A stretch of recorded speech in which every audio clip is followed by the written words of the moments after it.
तर नमस्कार गाववाल्यांनो, सोनुर्लीच्या माऊलीच्या लोटांगण जत्रेच्या 2 दिवसानंतर येणारी आमच्या केळूसगावची ग्रामदेवता तारदेवी आईची जत्रा तुम्ही कधी गेलाय आणि नाही जाव तर चला माझ्याबरोबर. आता आम्ही जाऊया जत्रेत.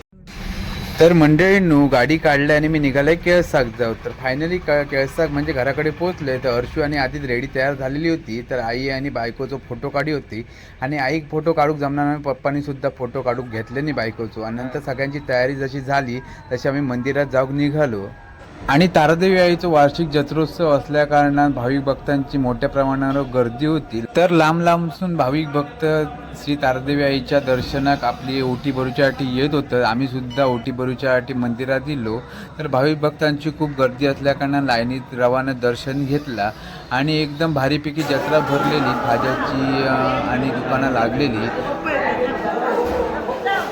आणि लाईनमध्ये राहिल्यानंतर आईसुद्धा आपली आणलेली ओटी भरली आणि केळी आणि नारळ ठेवून अण्णांसुद्धा आमच्या गाराणा घातल्यान आणि गाराणात अण्णांना सगळा देवीक सगळा सांगल्यान. आणि त्या सगळं झाल्यानंतर पालखीत असलेली तारदेवी भगवती आईचं आपण आम्ही दर्शन घेतला. आणि त्यानंतर ओटी भरून झाल्यानंतर 5 मिनटं म्हटला देवळात बसाया म्हणा आम्ही सगळे बाहेर इलो. आणि एकदम देवळाचा परिसर एकदम भाविक भक्तांनी सुद्धा न्हावून निघालेलो होतो. आणि खानोलकर दशावतार नाट्य मंडळांचा नाटक होता, त्यामुळे मोरेश्वर दशावतारांनी काही जत्रा दिलेली होती.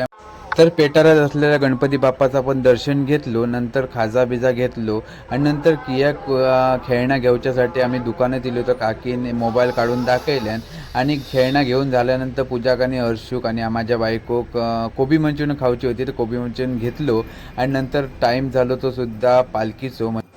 आणि त्यानंतर अण्णान धूप घातल्यान आणि नंतर पालखी सोहळ्याक सुरुवात झाली.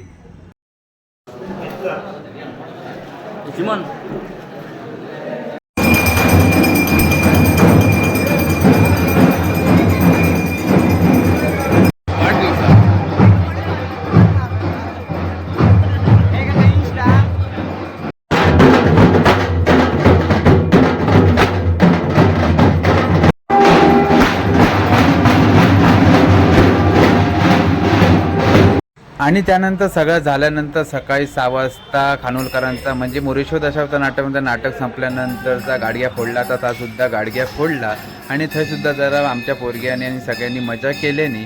आणि गाडग्या फोडून झाल्यानंतर नदीवर आंघोळ करूच्यासाठी जावचं लागते. सगळ्यांनी मजा करत नंतर गाडग्या फोडलेला जो आनंद घेत आणि नंतर आम्ही निघालो नदीवर आमच्या केळूसच्या. आणि अशा प्रकारे आमचं जत्रोत्सव वार्षिक संपन्न झालो. व्हिडिओ कसं वाटलो तर सांगा.